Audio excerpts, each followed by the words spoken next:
Morning students. Today in this video we will study chapter 5 from the book Dynamics of Jeevan Sons Publications. Title of this chapter is Newton's Laws of Motion. The whole structure of mechanics has been built on a few basic laws which have been developed from careful observation of certain physical phenomena and experimental evidence. In this chapter, we shall study the following laws which are considered to be foundation of mechanics. कौन से दो laws हैं जो आप यहाँ पर mainly study करेंगे? Newton's law of motion और Newtonian's law of gravitational attraction.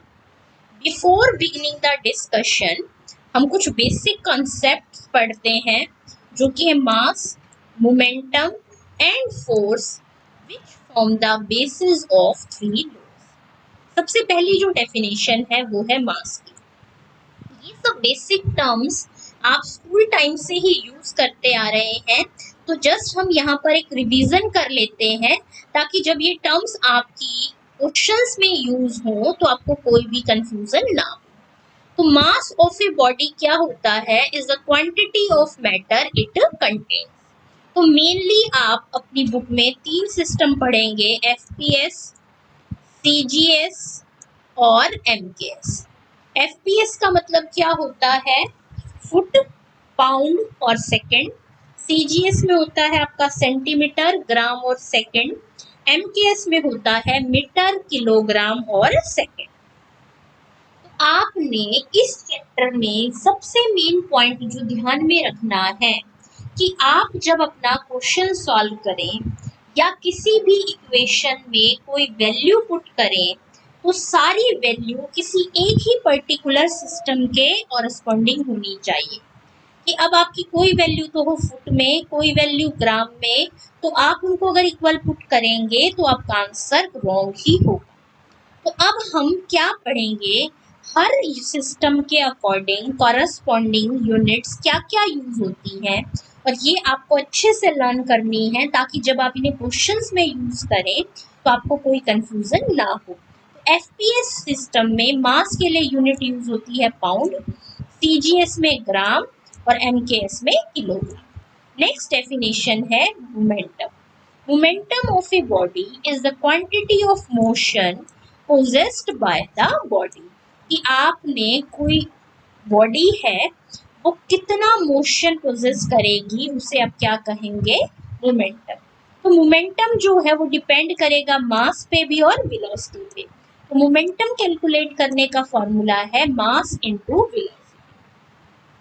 अब हम तीनों ही सिस्टम में अगर आपने मोमेंटम कैलकुलेट करना है तो एफपीएस सिस्टम में इसकी यूनिट है पाउंड फीट पर सेकेंड, सीजीएस में है ग्राम सेंटीमीटर पर सेकेंड, एमकेएस में है किलोग्राम मीटर पर सेकेंड. नेक्स्ट डेफिनेशन है फोर्स.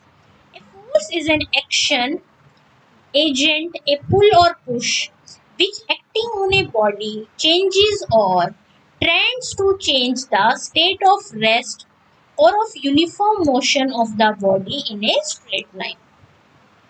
कोई बॉडी एक स्ट्रेट लाइन पर है वो रेस्ट की पोजीशन में भी हो सकती है, यूनिफॉर्म मोशन की पोजीशन में भी हो सकती है. तो उस पर आपने कोई भी पुल या पुश की मोमेंट अप्लाई करी और बॉडी की एक्चुअल पोजीशन चेंज हो गई, या तो वो रेस्ट से मोशन में आ गई या यूनिफॉर्म मोशन से उसकी पोजीशन चेंज हो गई, तो जो भी आपने फोर्स यूज किया है, एक्शन किया है, वो एक्शन क्या कहलाएगा? फोर्स. नेक्स्ट डेफिनेशन है impressed force. The external force acting upon a body are called the impressed forces. The mutual forces of action and reaction are called the internal forces. तो जो आपके external forces हैं उन्हें आप कहते हैं impressed forces और म्यूचुअल फोर्सेस ऑफ एक्शन और रिएक्शन को आप क्या कहते हैं? Internal force. अब हम आ जाते हैं अपने न्यूटन्स लॉ ऑफ मोशन पे. सबसे पहले हम बात करते हैं Newton's first law of motion.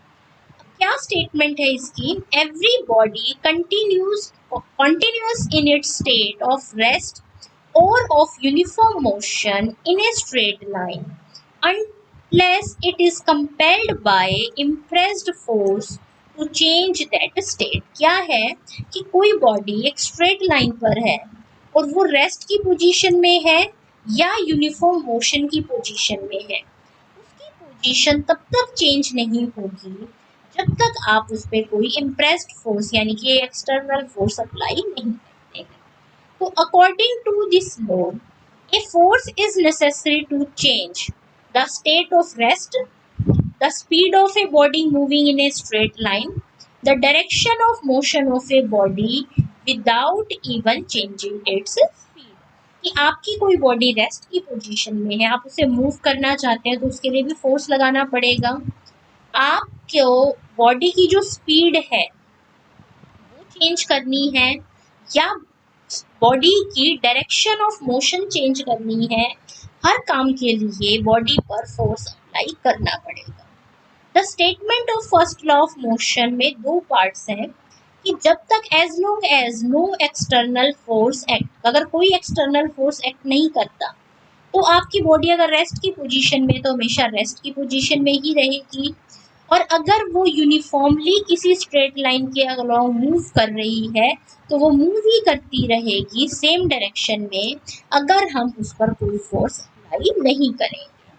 According to the first law कि बॉडी की कोई टेंडेंसी नहीं होती इटसेल्फ कि वो अपनी स्टेट ऑफ रेस्ट यानी यूनिफॉर्म मोशन को चेंज कर सके without help of external force, इसको हम कहते हैं लॉ ऑफ इनर्शिया। अब हम आ जाते हैं अपने सेकेंड लॉ ऑफ मोशन पे। The rate of change of momentum is directly proportional. किसके डायरेक्टली प्रोपोर्शनल है? तो देखो मैंने यहाँ पर लिखा, ये जो आपका rate of change of momentum है वो डायरेक्टली प्रोपोर्शनल है किसके? इम्प्रेस्ड फोर्स के। मैं फोर्स को किसके डायरेक्टली प्रोपोर्शनल लिख रही हूँ? Rate of change of momentum. Momentum जो था आपका मास इनटू वेलोसिटी के इक्वल था और रेट ऑफ चेंज मतलब उसका with respect to time derivative. तो ये अगर इसके प्रोपोर्शनल है तो मतलब इसका कोई कांस्टेंट मल्टीपल है। अब अगर मुझे m और v के प्रोडक्ट का with respect to t derivative करना है तो जो आपका m होता है वो t का फंक्शन नहीं होता, उसे मैंने आगे लिया और उसे लिख दिया dv/dt, यानी कि ये बन गया आपका एक्सेलरेशन f। वेलोसिटी का डेरिवेटिव होता है आपका एक्सेलरेशन, यानी कि ये इसका कांस्टेंट मल्टीपल हो गया। तो इन जनरल आपके पास क्या आ गया है कि जो आपका फोर्स होता है वो होता है मास इनटू एक्सेलरेशन और जो आपका मोमेंटम होता है वो होता है मास इनटू वेलोसिटी। ये है आपका सेकेंड लॉ ऑफ मोशन। तो फोर्स है जो आपका मास इनटू एक्सेलरेशन, अगर मैं एक्सेलरेशन की जगह रिटार्डेशन यूज करूं तो ये आपका फोर्स क्या कहलाएगा? Retarding force. रिटार्डेशन क्या होता है कि नेगेटिव वैल्यू ऑफ एक्सेलरेशन। फिर यहाँ एक क्रोलरी दे रखी है कि अगर किसी बॉडी पे कोई फोर्स नहीं है, मतलब कि आपका फोर्स P क्या है? जीरो, तो आपकी P जीरो मतलब कि MF जीरो। अब मास तो जीरो हो नहीं सकता तो आपका क्या जीरो होगा? F। तो इसमें क्या आ गया? दस in the absence of any external force body will continue at the position of. Next है आपका principle of physical independence of force. It states that each force acting on a body produces an effect in its own direction irrespective of the pressure of the other force। कि आपने किसी भी body पर जो भी force लगाया है वो अपनी ही डायरेक्शन में इफेक्ट देगा irrespective of the pressure of other force। Next है आपका third law of motion. To every action there is an equal and opposite reaction। क्या by action का क्या मीनिंग है? The force exerted by one body on the other। जैसे कि आप अगर किसी भी बॉल को, कुछ भी एग्जैक्ट है उसको पुश करते हैं तो जो आपने फोर्स लगाया वो क्या कहलाएगा? एक्शन। और by reaction with the mean the force exerted by the second body on the first. तो जितना एक्शन आप करेंगे अपोजिट में उतना ही आपका क्या होगा? रिएक्शन। तो these forces are equal in magnitude but opposite in direction. अब हम बात करते हैं एब्सोल्यूट यूनिट ऑफ फोर्स की। अगर आप अपना एफपीएस सिस्टम पढ़ते हैं तो उसमें फोर्स की यूनिट क्या यूज होगी? पाउंड। तो अब अगर किसी क्वेश्चन में आपको फोर्स कैलकुलेट करना है, आपने फोर्स कैलकुलेट करने का फॉर्मूला क्या पढ़ा है? Mass into acceleration. ठीक है, तो जब आप क्वेश्चंस करेंगे तब आपने क्या देखना होगा कि मास और एक्सेलरेशन की वैल्यू इन तीनों सिस्टम के अकॉर्डिंग, जिस भी सिस्टम के अकॉर्डिंग ली गई है, कॉरेस्पॉन्डिंग फोर्स की यूनिट भी उसी अकॉर्डिंग लिखनी है। तो अगर आपने वैल्यूज एफपीएस सिस्टम से ली है तो आप पाउंडल यूज करोगे, सीजीएस से ली है तो आप डाइन यूज करोगे, और एमकेएस से ली है तो आप न्यूटन यूज करोगे। नेक्स्ट डेफिनेशन है weight of a body is the force with which the body is attracted towards the center of the earth। तो इसका सेंटर ऑफ द अर्थ क्या है कि हमारा कहीं भी कोई बॉडी है उसका वेट क्यों फील होता है? Due to acceleration, due to gravity. तो इसलिए वेट का निकालने का फॉर्मूला क्या है? Mass into acceleration.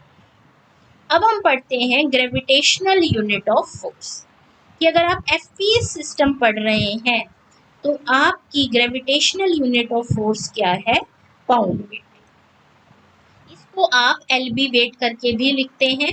CGS system में है ग्राम वेट, जिसे आप ऐसे लिख सकते हैं। एमकेएस सिस्टम या एसआई सिस्टम में है किलोग्राम वेट, जिसे आप केजी वेट करके ऐसे लिख सकते हैं।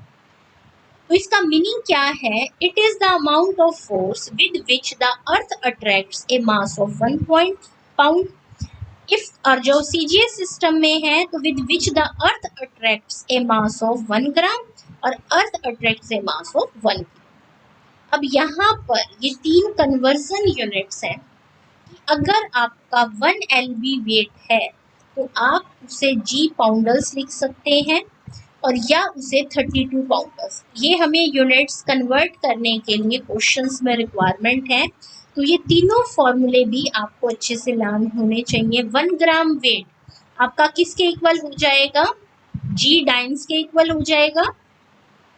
कैसे कन्वर्ट कर रहे हैं? देखो हमारा 1 ग्राम वेट को, यहाँ पर आपकी ये यूनिट डाइन यूज हो रही थी ना, और वेट क्या होता है? एम इंटू जी, ग्रेविटेशनल फोर्स के।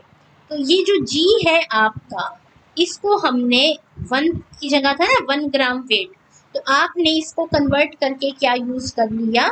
जी डाइन्स। क्योंकि आपका 1 ग्राम जो वेट था, मास था, वो आपका यहाँ से देखिए, आपका जो एलबी वेट है उसको आप अपना यहाँ पर यूज करेंगे तो वो जी से मल्टीप्लाई हो जाएगा और आपका वेट आ जाएगा। तो देखो हर क्वेश्चन में ये हो रहा है 1 एलबी वेट है तो जी पाउंडल्स, डाइन और न्यूटन्स, ये आपकी कौन सी यूनिट यूज हो रही है? फोर्स की। पाउंडल, डाइन्स एंड यूनिट। इनको उधर कन्वर्ट करने के लिए यहाँ पर ये आपका होता है एफपीएस सिस्टम, इसमें जी की वैल्यू 32 होती है। ये आपका सीजीएस सिस्टम, इसमें जी की वैल्यू 981 होती है। एमकेएस सिस्टम, इसमें जी की वैल्यू 9.8। ऐसे हम इनको क्या कर सकते हैं? कन्वर्ट कर सकते हैं। अब ये एक फॉर्मूला है कि आपको क्वेश्चंस में इसकी रिक्वायरमेंट होगी कि कहीं अगर आपको माइल पर आवर को फीट पर सेकंड में कन्वर्ट करना हो तो आप कैसे करें? क्योंकि एक्चुअल में माइल पर आवर आपके किसी भी सिस्टम के अकॉर्डिंग ना तो एफपीएस, ना सीजीएस और ना ही एमकेएस के अकॉर्डिंग कंपैटिबल है। तो इसमें अगर किसी सिस्टम में वैल्यू ये गिवन होगी तो इसे हमें अपने किसी ना किसी स्टैंडर्ड सिस्टम में कन्वर्ट करना पड़ेगा। माइल पर आवर को सबसे इजीली फीट पर सेकंड में कन्वर्ट करा जा सकता है।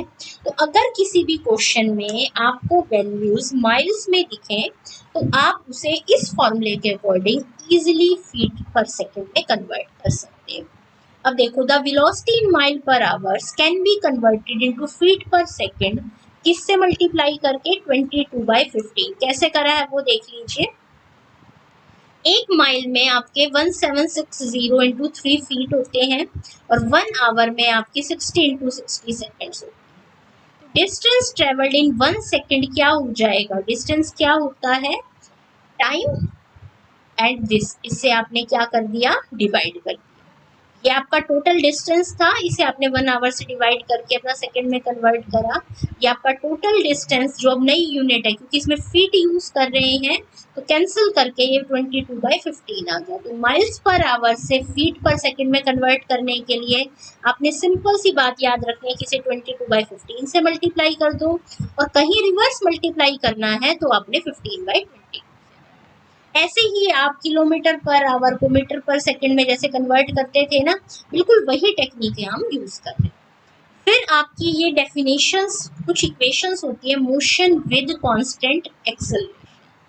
If A particle moves in a straight line from a fixed point in its, क्या है u, क्या है इसमें आपकी इनिशियल वेलोसिटी, f क्या है कांस्टेंट एक्सेलरेशन, ठीक है, s और v क्या है respectively distance travelled and velocity at time t। तो ये तीन इक्वेशंस हैं, इन्हें आपने अपनी बेसिक क्लासेस से पढ़ा है, इन्हें हम आपकी इक्वेशंस ऑफ मोशंस बोलते हैं। इनका भी हम अपने क्वेश्चंस का सॉल्यूशन करते हुए यूज करेंगे कि v होता है आपका u plus F T, s होता है u t plus half F T square, v square होता है u square plus 2f s। क्या यूज होगा इनका कि अगर क्वेश्चन में फॉर एग्जांपल के लिए देखिए, मैं कह दूं वेलोसिटी की वैल्यू है at time t, u initial velocity है और टाइम की वैल्यू है, आपको एक्सेलरेशन निकालनी है तो आप इस फॉर्मूले में पुट करके निकाल सकते हैं। ऐसे ही अगर मैं वेलोसिटी u और f दे दूं और आपको कहूँ s निकालना है तो आप इस फॉर्मूले में पुट करके निकाल सकते हैं। तो मेन मीनिंग मेरा क्या है कहने का कि क्वेश्चन में जो वैल्यूज गिवन होंगी और जिसकी वैल्यू वेरिएबल की फाइंड आउट करनी होगी, उसके अकॉर्डिंग ही हमें इन तीनों में से अपना फॉर्मूला क्या करना होगा, चूज। अब आप ये अच्छे से रीड कर लीजिए, सारी यूनिट्स, सारे फॉर्मूले और ये इक्वेशंस आपको अच्छे से लर्न होनी चाहिए, ताकि नेक्स्ट वीडियो से हम अपने एग्जाम्पल स्टार्ट कर सकें। Thank you.